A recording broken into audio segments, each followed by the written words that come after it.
It's going to be about writing offers and really how to write offers quick, because I know a lot of you guys are showing homes. Some of you guys are already writing offers. Some of you guys are working with senior agents. Some of you guys are senior agents. So it's good for us to collaborate on just kind of the best tips and practices to write offers and really how to get the offers out fast, right? Because that's how our market moves. If you go show a home and it's a hot home and the client is ready to move forward, you need to be able to meet with them, write the offer, get that offer out quick. So we're not going over like how to run comps or offer consultation, anything like that. It's strictly like the actual writing of the offer and tips and tricks on how to get them done faster and more efficient. So I have a little guide and a checklist that we'll go through, and I'll show you kind of some of the things that I've set up, and then maybe we can get some feedback from anybody else if you guys are doing anything that's working for you as well. But let me just pull up this guide here and then we'll rock and roll.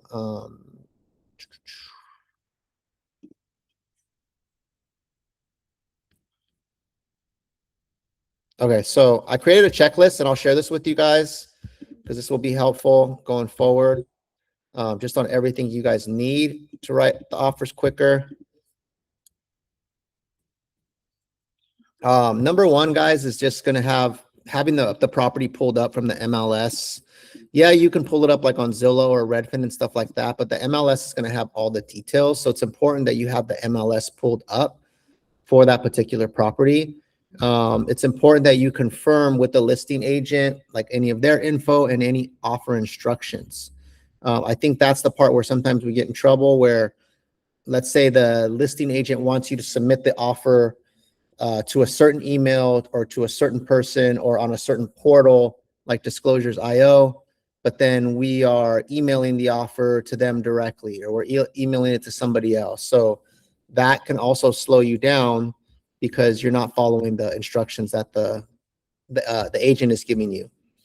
Having all the client info ready, their full names, if they're buying like in a trust or anything like that, you need to have that info, and any of their contact info is important. Having your pre-approval letter in hand, proof of funds ready, and then making sure you've went over all the terms with the client. So what's going to be the price, the deposit, down payment, contingencies, your close date, any special requests, if you're asking for credits or commissions to be paid, you need to have all that first. So this is before you even open up your zipForms. You have to have all this info ready so that things can move forward quicker. Once you have all that ready, it's pretty smooth sailing after that. Another thing is in zipForms, having a template is really, really important. Has anybody on here set up a template before for RPA? Okay, so I'm gonna walk you guys through that really quick on how to set up a template. I just did it right now, right before I jumped on. It's really, really easy. So I already have my zipForms pulled up. So when you open your zipForms and you go to your dashboard, you'll see right here it says templates.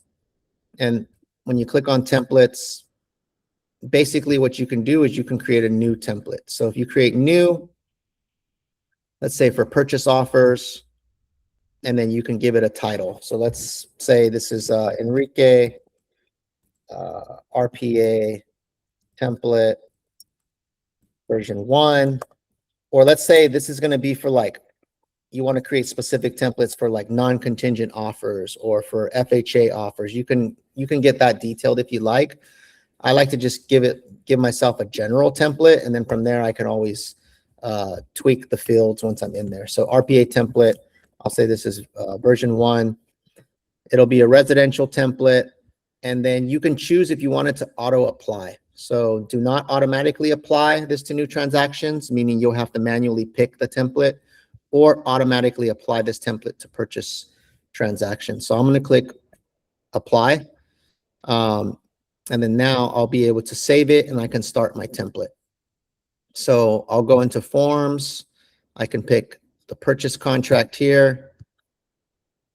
And now I basically can modify this contract and set a bunch of stuff up and save it. And now that'll be a template that automatically applies every time I create a new transaction. So what are some of the things that you're going to want to create on a template? It's just filling out some of the common stuff, some of the things that you fill out every time. Obviously, the buyer names are going to be different each time, but like checking this box for buyer. Let's say if there's 1 or 2 buyers, that happens every single time. So I'm going to check those boxes. Putting our brokerage info, EXP Realty of, it can either be just be EXP Realty, that's acceptable, or you can put EXP Realty of California Inc. Either one of those is the only acceptable versions. So putting that info, our broker's license number, putting that info, and then my name and my license number, since that's going to populate every single time. I don't want to have to keep re-entering that. So I'll put that there. I'll start getting to the RPA. The preparation date's going to change each time. Clients' names will change each time. The property address and all that will change each time. But like who's representing who is not going to change. So since I'm representing the buyer, this box is always going to be checked. The seller brokerage firm will change, but who they represent will always be the seller. So I would check that box. All my price and terms, those will change each time. But say things like asking the seller to pay your commission. That's not going to change. We're usually asking for that every single time. So I'm going to check that box automatically. And let's say I want 3% to always be in there. You can edit this later, but if I just want that to be on the template, I'll just leave that there. I usually always include a pre-approval.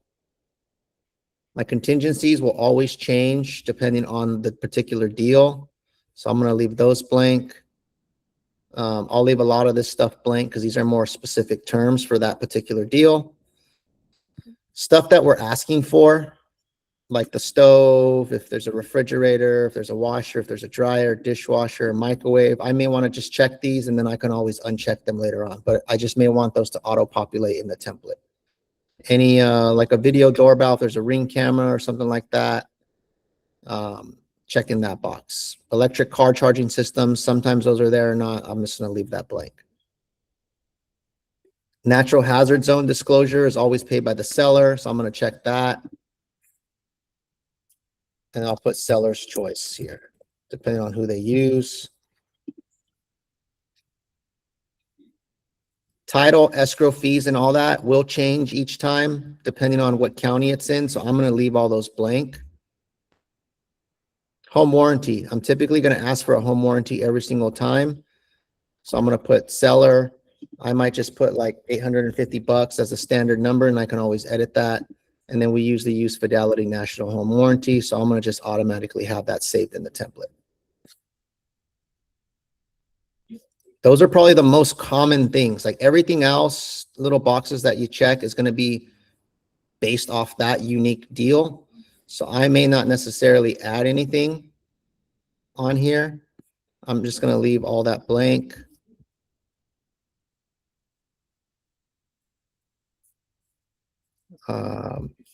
The last page where it has the agent's info, I'll probably fill this in all the way. So I'll put, let's see here, our address. If you're putting the EXP address or you're putting our office address, I'm just going to put our office address for now.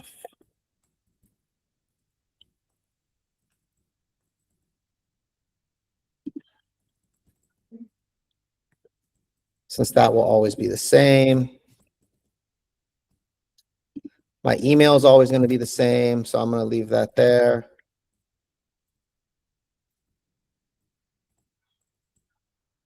And then my phone number is always going to be the same. Okay, everything else is going to be case by case. So that's pretty much it when I'm setting up the template. I'm curious, anybody else here? Is there anything else, like Mark, since you've set up templates, is there anything else you would save in this template that I didn't cover already?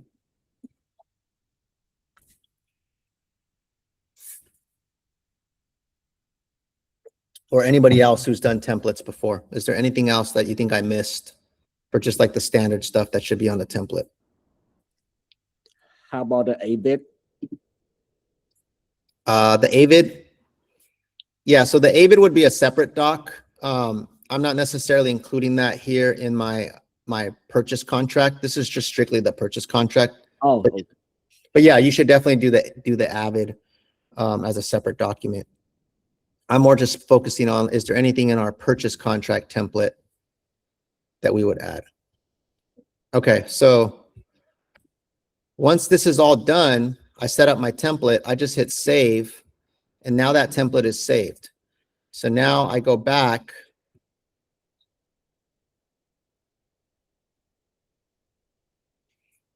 and I'm going to go back to dashboards now. You can look, I'll click on templates. Let me see here, forms, and you can see that that template exists right here. It's already saved. This is the one I just created before this meeting, and this is the one I just did right now. So this is saved. So if you ever want to go back and like edit the template, you can always just click on it, make any edits, and hit save again. And now that template is saved. So now when we're creating our transaction, so that's kind of the setup, right? That goes back to just setting yourself up for efficiency so that you're not having to re-enter those same fields every single time you prepare an offer. All you got to do is just apply a template, and most of that stuff is going to be filled out for you already. Okay, so I'm going to stop right there. Any questions on the template aspect, just getting your template set up?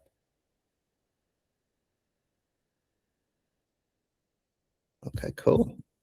No questions. Yes. Would it be efficient to check the box for solar panels on the purchase agreement? I wouldn't, just because every property doesn't have solar panels. That's true. So that would be something that if it's going to be unique just for that property, I wouldn't put it in the template. The template is like the fields that are going to get filled out no matter what. Okay. Contingency periods, price, terms, those are all going to be on a case by case. So those are things that I wouldn't set up in the template. Okay. Thanks. Okay, so back to our checklist. Let's see here.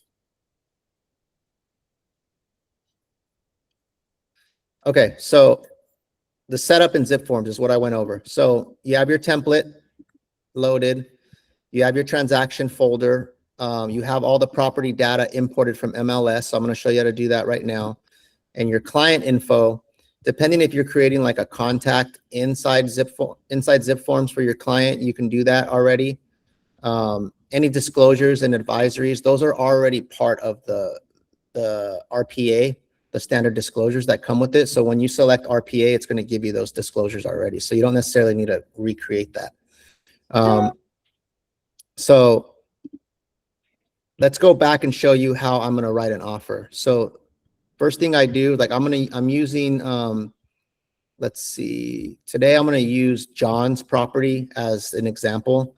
So this is John's listing that he has in Morgan Hill right now. So I've already pulled it up in the MLS, has all the info. I see the offer instructions, submit all offers via email to the admin team, and CC John, right? So I have all that already. I know where the offer needs to go. I pulled up Zillow just in case, but I really don't need it since I already have the MLS. And then I have my templates already created. So if I wanted to create a new offer, this is the quick way to go to the offer. So I'm going to go to new right here. I use the classic version, guys, still in transactions. Some of you guys might be using the new version. I'm using the classic one. New purchase offer. And then let's see, my template probably already applied here. Let me double check.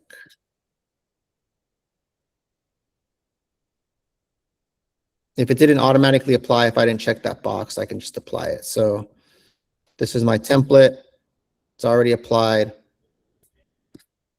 And then this MLS Connect is a really good tool right here because this will automatically import all the info from the MLS. So all you need is the MLS number. So I go to my MLS listing. I get the MLS number here. I copy it. Now I go back to this page and I click on MLS Connect. And all I'm doing here is I'm pasting the MLS number. And then I hit find here.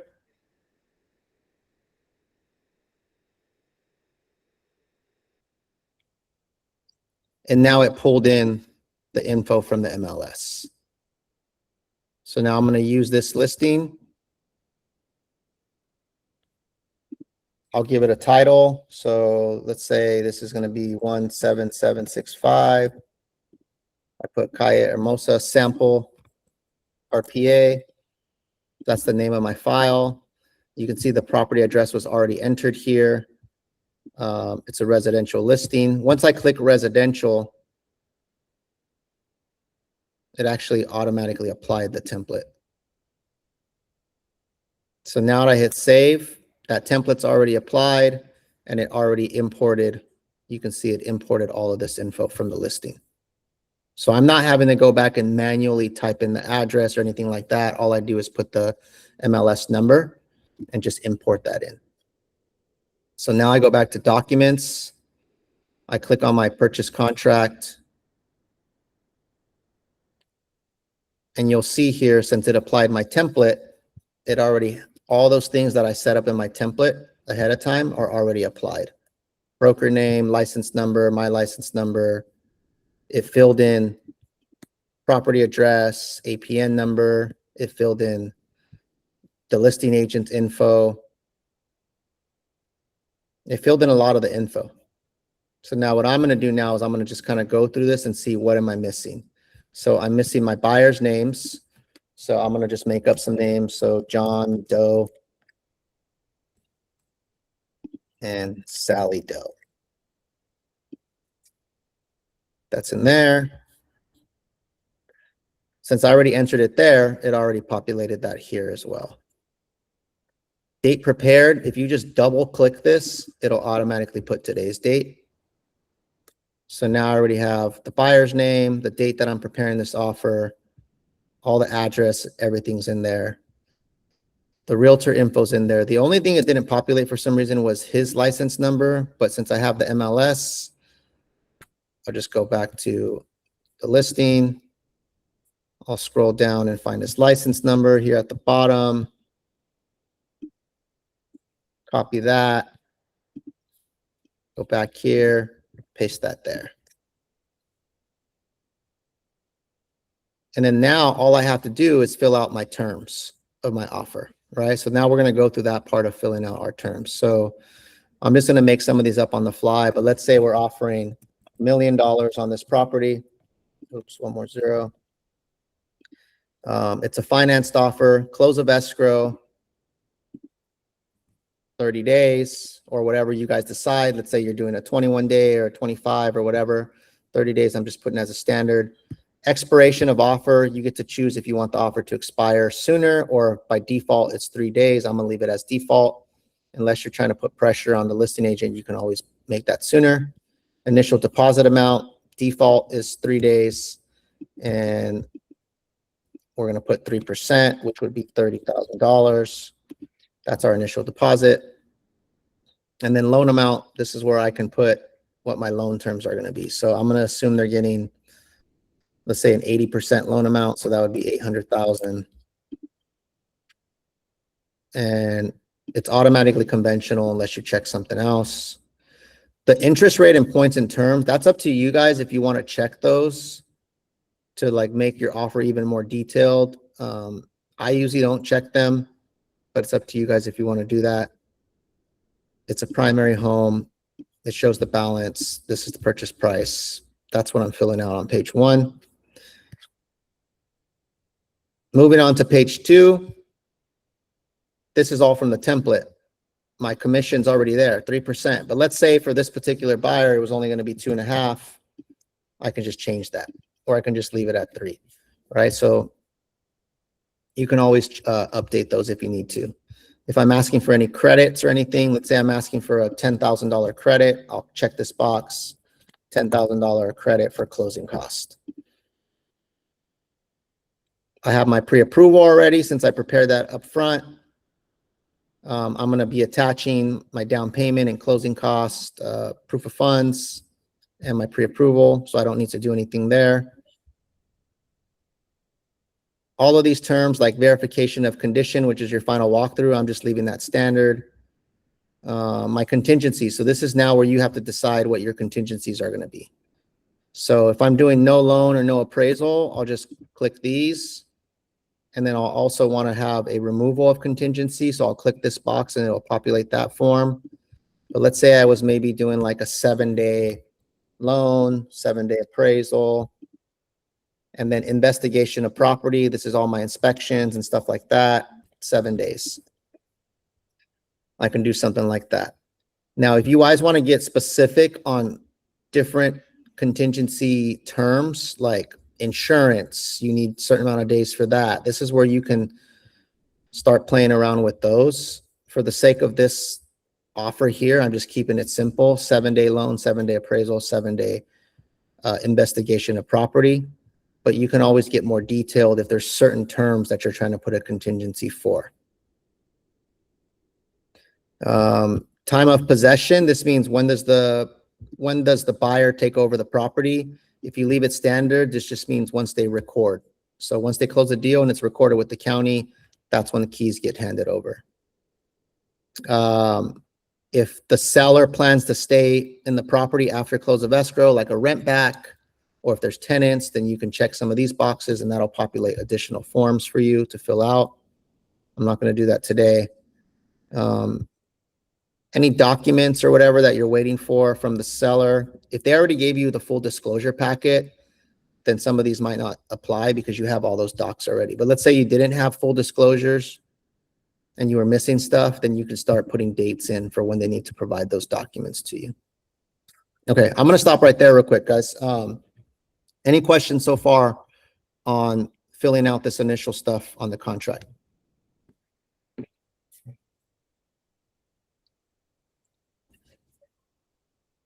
Is there anything you guys would add so far that I'm not doing? Any of my senior agents like Mark or Shri or anybody?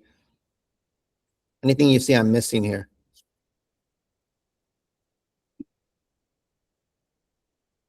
All right, you guys are easy today. Okay, back to the contract, guys. All these boxes were already checked because of the template, but let's say like there's not a washer and dryer, or that's not going to be part of the deal, or the refrigerator's not there, you can uncheck these. So that's going to just be depending on the deal. Let's say there's no Ring doorbell, you can uncheck that. There's no electric car charging system, you can uncheck that. If there's any additional items that you want them to include, that's going to be part of the deal. Let's say like, I don't know, the chandelier, maybe they have like a really nice chandelier in dining room, and that's being part of, you're asking them to keep that as part of the deal. Check that, right? Or if there's something else that you know is going to be part of the deal, you would want to add that. All these things have already been filled out as for the template. So like natural hazard, should say seller's choice, escrow and title fees. So this, who knows how to quickly find title and escrow fees? Like who pays what? What do you guys usually do? Because every county is different, every city is different.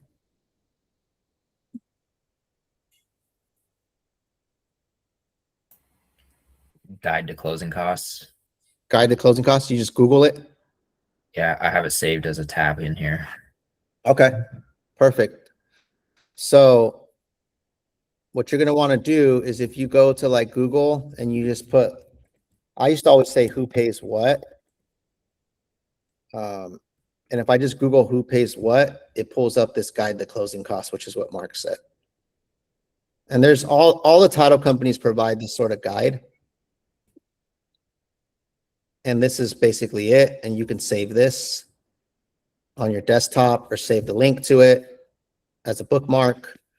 But basically, if you look at each county, each is different, right? So as you can see in Alameda County, the buyer pays the escrow fees, buyer pays title fees, seller pays transfer tax. But in Santa Clara County, seller pays escrow fees, seller pays title, and then seller also pays transfer tax, right? So that varies, right? Like the title and escrow could be thousands of dollars, so it makes a big difference on who's paying what. It's all negotiable, just FYI, right? This is a guide. Everything is negotiable depending on the deal. But a lot of agents are going to go off of what is customary in that county. And so they may counter offer you if you put something different. But here's what I have found, guys, a little sneaky thing is when you have an agent who's listing a property and they're not from that area, a lot of times they don't know what it is. And so, like, for example, let's say the property is in San Jose, Santa Clara County, but the listing agent is from Sacramento. Well, in Sacramento, it's different out there. So what I'll do is I will ask them to pay for everything, even though in Santa Clara County, it's customary for the buyer to pay for everything. And sometimes I've gotten away with that, and I've saved my clients like $5,000. And that agent has no clue, right? So remember, guys, you knowing these little details can help you in those situations, right? If it's an agent in that same county, they've done transactions, they probably know. If it's an agent who doesn't do many transactions and you look them up, sometimes they may not know, right? So just keep that in mind. But we see here in Santa Clara, this is for city transfer tax. So if we look at this doc right here, go back to this. This little box tells you who pays the city transfer tax. Buyer and seller is 50-50. That's what's customary. Okay, so now when I go back to my offer, now I know in Santa Clara County, seller pays escrow, seller pays title, county transfer tax, the seller pays, and then city transfer tax is both. And we put 50-50 here, meaning they're splitting it 50-50. If there's an HOA, seller typically pays HOA docs, buyer pays for the cert. HOA transfer fees is negotiable. I always ask the seller to pay for it. And then we already have our home warranty. So home warranty, you can always double check also with our rep if this amount is correct. I know when we've had her come into the office in the past, she said that the costs are higher, the cost of insurance. So don't ever put like $500, guys. That's not enough to cover a good policy. I would always put like $850 or more. If it's a bigger property or if the property has a lot more stuff going on with it, like a pool or a jacuzzi or just different things like that that need to be covered, this fee will probably be higher. So you can always consult with Margaret, who's our rep.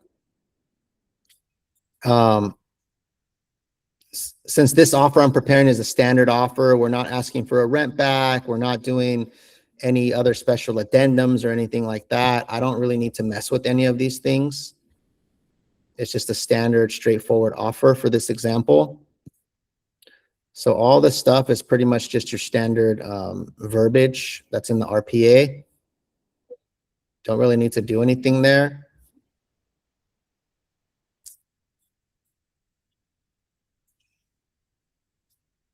And then I already have the buyer's names that populated already. I don't know where this already gave us the seller's names from the MLS since it imported that info.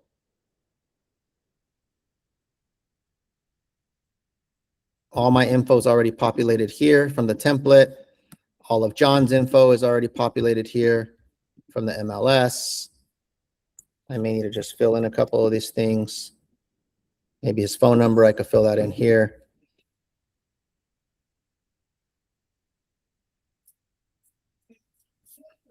And everything's already pretty much filled out, guys. Like this is pretty much done. And I just got to set it up for signature. I'll take a question right now. Nietzsche, what was your question? Yeah, so my question was about the TC fees. I'm not sure if anyone, when they're putting an offer together, if they request those fees to be paid by the seller. Good question. So I typically don't ask the seller to pay for any TC fees. That is negotiable, but the way we have it set up, like, so on our team, like for a buyer transaction, the $9.95 that gets charged to each agent, that covers the TC fee.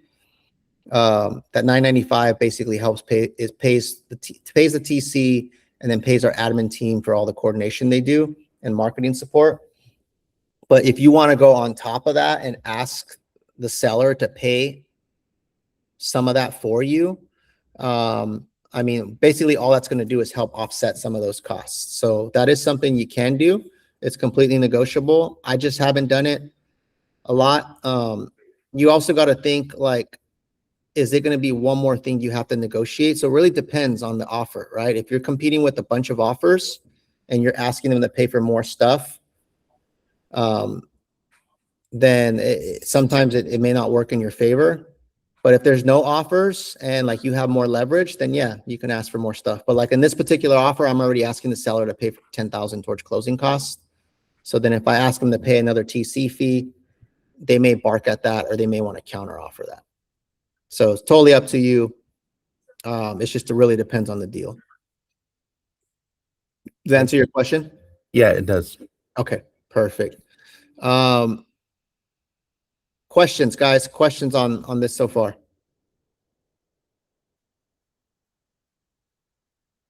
All right, moving quick. Let's see. Okay, so Rachel. Yeah. So when you, just a minute. When we click for the residential purchase form, all these forms come along with it, right? So we don't have to simply collect and put them all in one file. They all automatically pop. Correct. Great question. Okay. So let's look at that really quick. Sorry, I know I'm scrolling fast, but when you click on residential purchase contract, it automatically gives you disclosure regarding agency relationship. That's part of that whole document package.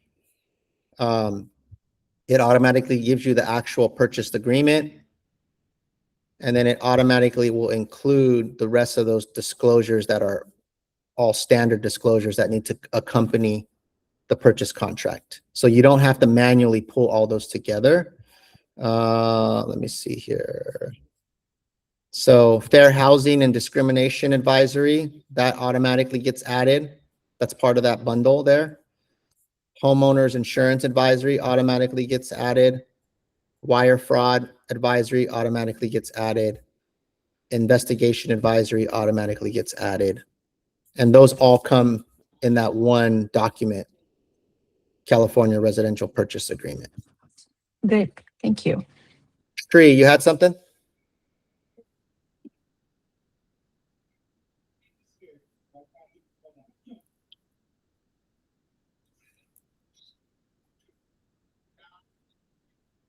Okay, I lost him.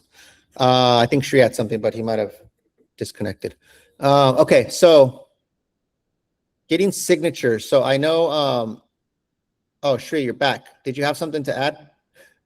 Yeah, actually, sorry, I was about to ask you that, like, when we are working with the other agents, like in the RPA, you think we need to add that additional agent acknowledgement itself with the RPA, or we can do that later as well?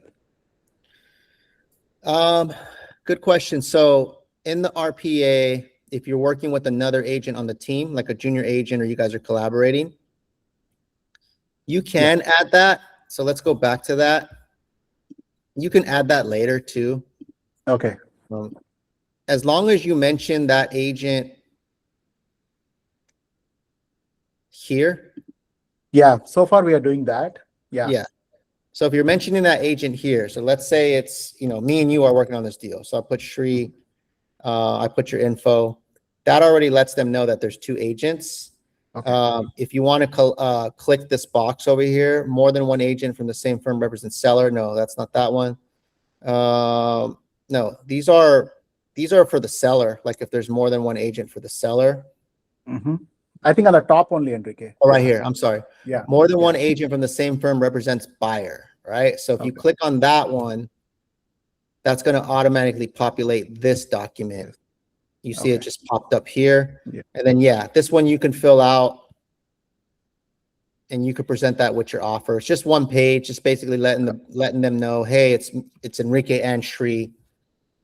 So you can do that automatically, or if the offer gets accepted, our TC can always add that for you, right? Okay.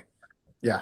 If you want to save yourself, some time and just only mention their name on that one line, that's fine. And then have the TC automatically add that later once you're in contract. Okay. Got it. Thank you. Yeah. So I'm not going to do that for this one, but that's how you would add that automatically. Okay, so let's go to signing. So this is something that, I don't know, how many of you guys are using Authentisign, the one that's built into zipForms? Raise your hand if you're using that one. Okay, just a few people. How many are using DocuSign? Okay. Okay, so it's like 50-50 maybe. Okay, so either one works, guys. I like Authentisign personally because it's already built in. It's not like a third party. I believe it's automatically, it comes as part of your package. So we're not necessarily having to purchase something else or sign up for DocuSign.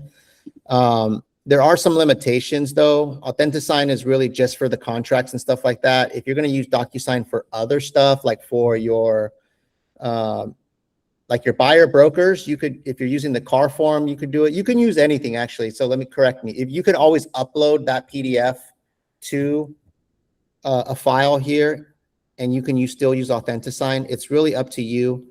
For me, it's just quicker for Authentisign when I'm writing, doing listing agreements and doing purchase contracts. So that's what I've been using. But if you want to do DocuSign, totally up to you. So this is what I do. So once this is all filled out, all I do is just click prepare signing. I can give it a name. This is what they're going to see. So I'm going to say 17765 purchase agreement. And then I can put John and Sally Doe, right?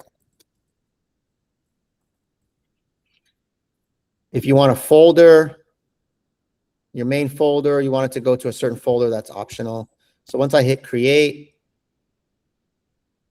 that's automatically going to now put this into the signature portal for Authentisign. And then now I just got to add the participants. So if I add participants, I'm adding myself.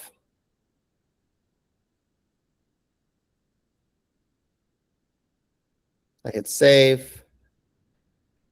And then I can map. It might want me to map who's who. So if I am the selling agent, so just so you guys know, selling agent is the buyer's agent. Listing agent is the seller's agent. It's kind of confusing, but listing agent is the one listing the property. Selling agent is the one representing the buyer that sold it to them. So that's why it says selling agent. If I want to add my clients here, I can add a new profile, or if they're already in the transaction. So I'm going to add John and Sally. I'm going to select. And then now I just got to fill in their info. So I'll put their email here. So john@gmail.com. Save.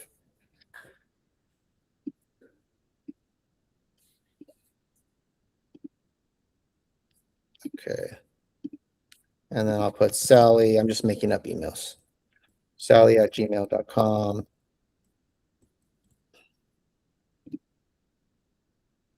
Okay, so now I have these all there. And as you can see, once I entered those in there and it knows that that's buyer one and buyer two, it already put all the signature blocks and dates in there. So there's nothing I really need to do. Let's say there was another agent on this deal with me, like Shri had asked, I can just add Shri. And I can enter his info. Shri, I can say he's the co-agent, stuff like that. It'll add him there. But the cool thing about Authentisign, since it's part of the zipForms, like it automatically populates them in there.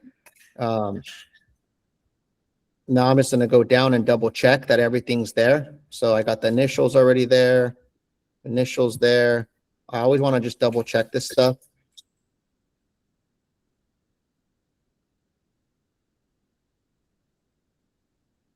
So I'll scroll really quick.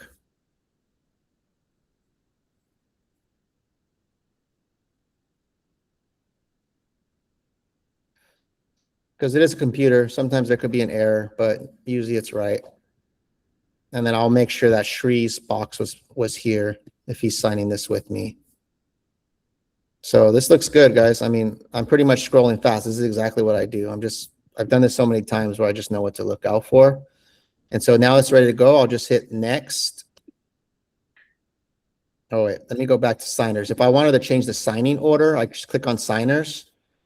If I want to set a signing order where it goes to like me first and then John and then Sally, or it goes to both of them at the same time.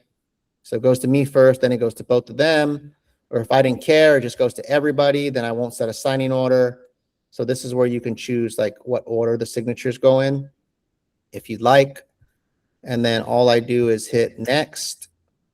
And you could even put an expiration. I usually leave this standard and then hit send. And now that'll send out to them automatically from here. And then once it's signed, that will now appear in your folder. So go back here. I'm not going to save this for this example.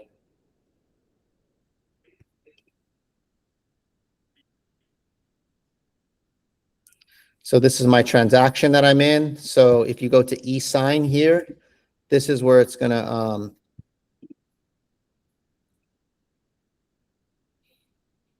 any signatures that are pending. I clicked on e-sign right here. It'll show you all the folders right here for signatures. So like if I would have sent that out, it would said signed already, then I can just download that doc here.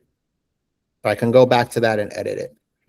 So that's how you do it, how you get the signatures just straight from Authentisign already on here. You would do a similar process if you were doing DocuSign. You would just select DocuSign versus Authentisign. Okay.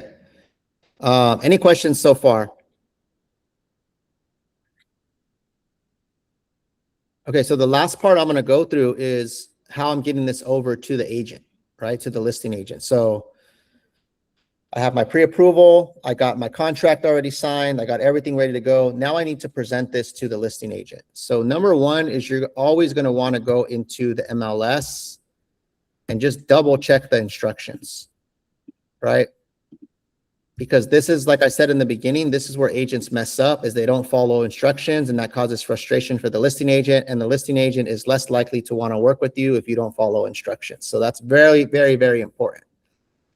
Do not call the listing agent asking, where do I send the offer to, when it says clearly here where the offer should go. When you do that, you're telling the listing agent that you don't pay attention to detail and you don't read instructions. So they might already form an opinion of you if that happens. So always double check the private remarks first. If something is not clear, then follow up with the listing agent, right? But since right here it says, please submit all offers via email to these emails, I already know those are the instructions. So now what I do is I go into my email and I'm going to show you what I do here. So I already have templates set up in my Gmail. I don't know if you guys use this or not, some of my senior agents, but I set these up a long time ago. You can set up templates in Gmail. And if you click here on templates, I have one for offer for property. And when I click on that one, it already applies this whole template. It's a very standard template. I use this every single time, and I'll read it to you what it says. I just fill in the blank. So offer for property, my subject line, I'll put the address, right? 17765, Calle Hermosa, I'll put that there. Agent's name. John's the agent. So hello, John, right? I could just fill that in. The address, once again, I'll fill in the address here. And then I even have like verbiage already that's standard. You can always edit this, but hey, John, please find the attached offer for your listing at 123 Main Street. My clients fell in love with the home or excited at the opportunity to call it theirs. A little bit about my clients. So this is where you can write a quick statement about your clients, who they are, why they want this property, where they're from. They're a young couple, they're first-time buyers, they live down the street, they currently rent, whatever that might be. So you want to kind of create the story a little bit about myself. This is something you can leverage the team's experience, or if you have your own stuff you want to put in there. This is old. I actually got to update this. So been in the industry for over 20 years now. You can see I created this over, 5 years ago, probably. And this is where you can edit this, right? And basically it tells about our track record, right? Been in the industry, we own a brokerage, great track record. We take pride in having smooth transactions. We have a team, my preferred lender. So if it's Jason doing the deal or Steve or ZHL, right? You're going to want to fill that in there, put their contact info as well. Should you choose to work with us, we can ensure an efficient and seamless process. And then I even put links to our reviews right here. So check out my team reviews here. That takes them to our Zillow page. Check out my lender reviews. That's going to take them to Alliance Lending's page with all their reviews. And then a quick offer summary. So just really straightforward and to the point. So I would just edit this, right? My offer is $1 million. I'm going to fill in the blanks, right? Down payment, 200,000. Loan contingency, whatever. On this one, I was doing 7. I'm doing 7, then I'm doing 7, right? And then is there a contingency of sale? Yes, no. Or if there's any special notes, hey, the reason we wrote the offer this way was because of that, right? If your offer is low, like this is the template, right? We realize the offer is below list price and my clients do not wish to offend your sellers. My clients feel comfortable at this price for their budget. Nonetheless, we're open to reaching a win-win. So this is where you're going to want to maybe put some sort of notes for them that they can know, okay, why did you structure your offer this way, right? And then attached purchase contract, agency disclosures, if there's any addendums or contingencies you're adding. In this case, I'm erasing that. Pre-approval letter, let's say proof of funds, right? And then, I don't know, maybe you're putting a letter to the seller. Sometimes we provide buyer letters to seller, just depends. And then maybe any notes about the lender, like, hey, my client's already pre-approved, or they can close a deal in 21 days or anything like that. And then I'm just going to attach all my documents. So since I already have everything ready, I'll just go to attach files, click on all my documents and attach what I said I was including here.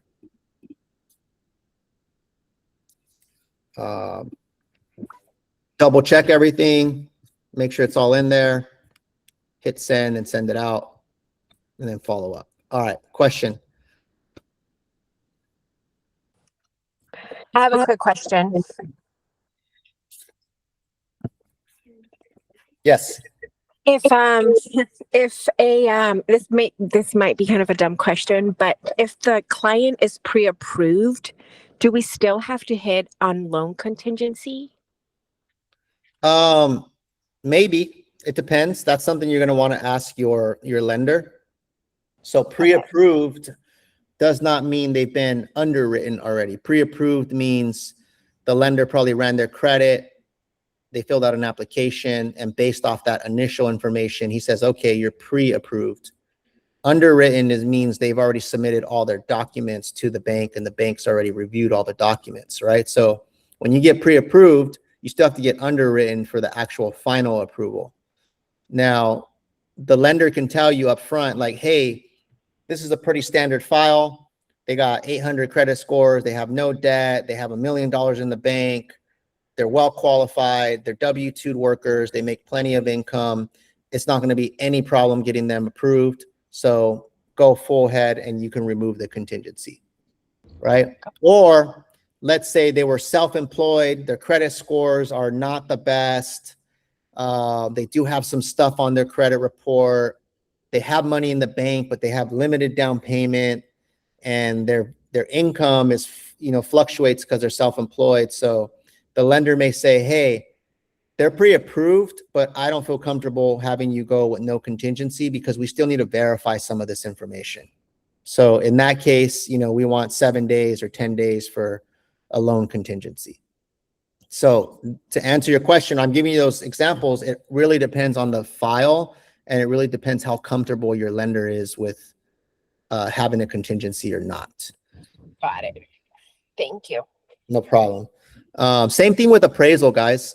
When you're deciding whether to remove an appraisal contingency or not, it's going to be your judgment on the comps. Are there plenty of comps to support that sale, right? Like, is this a cookie cutter property, like in a neighborhood where there's tract homes and there's a lot of sales that support that, that value? then, you may say, hey, I don't think it should be a problem. There's 2 homes down the street that just sold in the last month for that price. We're going to go in with no contingency. But let's say you're offering like $100,000 over the last comp. There's not a lot of comps. You don't know if it's going to appraise. Your buyer may have to come out of pocket. Then that's where you have to decide, do we want to roll the dice? So those are decisions you're going to have with your client to see if they're comfortable with that, right? And then the same thing with inspections, right? If the inspection reports look really clean and there's not really much, maybe it's a newer home or maybe it's completely remodeled and like there's not really many things on the inspection report, they may feel comfortable waiving inspection contingencies. But if there's a lot of open-end items or termites, or it's an older home, or there's some stuff that looks kind of sketchy or unpermitted work, then they may want to have a inspection contingency just to double check that stuff. Okay. What other questions we got, guys? Any other questions on how to prepare these fast? Let me look at my checklists, make sure I covered everything. Last part, guys, is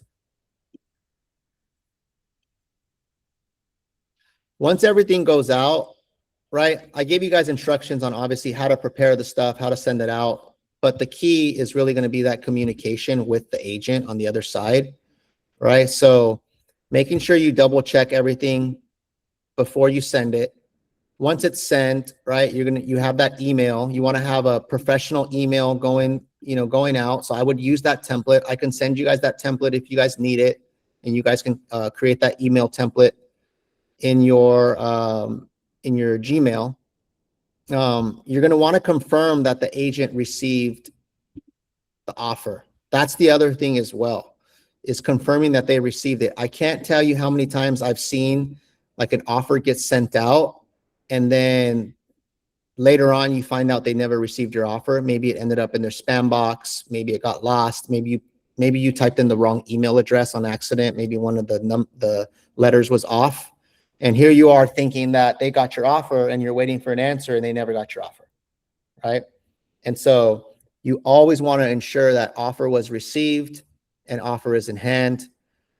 Give them a little bit of time as well. If you know it's a hot property and you know they're getting blown up with a bunch of calls, you don't want to be that one other agent just kind of pestering them. So maybe once your offer gets sent, I don't know, follow up within, 15 minutes, half an hour, an hour.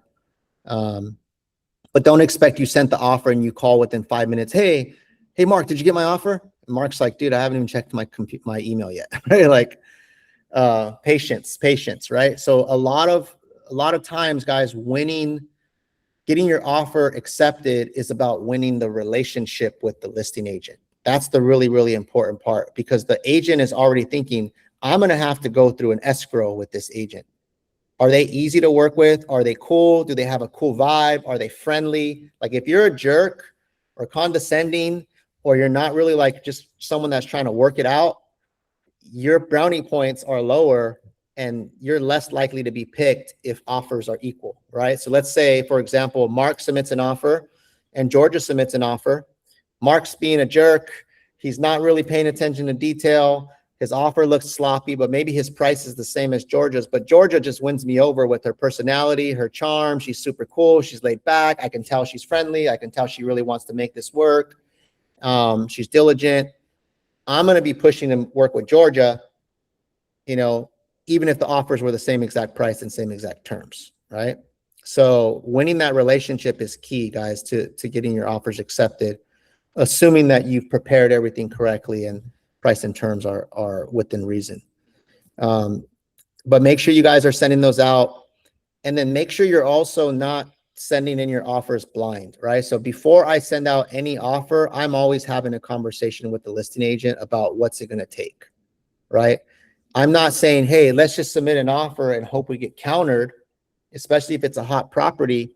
I'm trying to do as much homework as possible, and I'm trying to position my client to win that offer on the first try, or if not, to be in the top spot so that I'm at least getting called back, right? And that can only happen if you've had a dialogue with the agent and you ask them, hey, what's important? Why are they selling? What do they need? What do they want to see in the offer? Are there any, besides price, are there any certain terms? Do they need a rent back, right? figuring out all those little things that the seller may be hoping for, because it's not always just about price. It's also what terms come with that offer, right? Even if your price is a little bit less, but the terms were super clean and it really helped out the seller. Maybe it included a rent back or something like that, and that's going to help the seller make the deal happen. But your price was 10,000 less than the other offer that wasn't willing to give a rent back. That can make the difference, you know? So you won't know that unless you have a dialogue with the agent beforehand, right? And that could be a whole nother training. You know, there's other trainings we've done on the dialogue, but just keep that in mind, as that's the other component to this. Okay, we're right up on time, guys. Really quick, is there anything that stood out to you that you're going to now take away and implement in your offer writing process to make them quick and efficient and seamless? Let's just go around the room, either raise your hand or throw it in the chat. Georgia, talk to me. I think just having a template set up beforehand, because I just wrote an offer and had to do everything one by one. And it took way longer to write the offer than expected. So now I'm just going to do that this afternoon and have it ready to go. There you go. 100%. You could get an offer done in 15 minutes, guys, if the templates are all ready, right? It could be really quick, or it could take you an hour if you're doing everything and you're just kind of winging it. So yeah, absolutely. All right. What else stood out to you guys? Anything that stood out or any takeaways that you can now apply?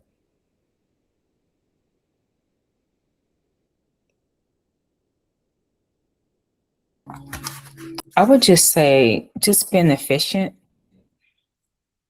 you know, and when we are writing offers, and this is just a good way to just be efficient. I mean, I wrote offers, and just like Georgia, it took me a long time. And if I would have had the template, you know, in place, I could see that I could have been done in 15, 20 minutes and just be waiting on signatures versus me going through each page, trying to make sure that I did everything. But just being efficient, and the templates with Google, I didn't know anything about that. So that's my takeaway.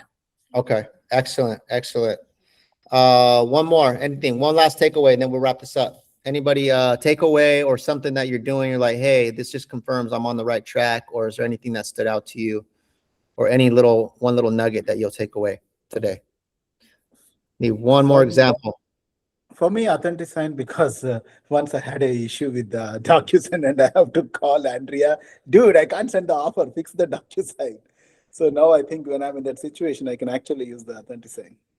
Yeah, that's good. You can use both, right? So Authentisign is already free, or you could use DocuSign, and you can have both at your disposal. So yeah, that's definitely a good tip. You write a lot of offers, so just that time is of the essence, right? Like if that's exactly 30 minutes or an hour and you're competing, you know, just you have that tool available to you now. Okay, excellent, guys. I appreciate you guys showing up today. Let me know if you have any questions. I'm going to put in Slack the checklist, right? So I would highly encourage you guys to save that checklist, right? And just have that saved somewhere as a template. So like every time you write an offer, did I do all of these steps, right? Until you get the process down. I'm going to put in that template, the email template that I use. So you guys can just copy it, paste it, tweak it to fit your needs, put that in your Gmail. And then I am also going to put the link to who pays what, so you can see what counties and cities have different closing costs for title and escrow and all that. So I'll put that all in Slack in a minute, and then this will be recorded if anybody needs to go back and watch this over again. If you guys need anything, hit me up on the side. I'm here to help. And let's get after it, guys. Let's have a great rest of the week. We'll see you soon. Thank you.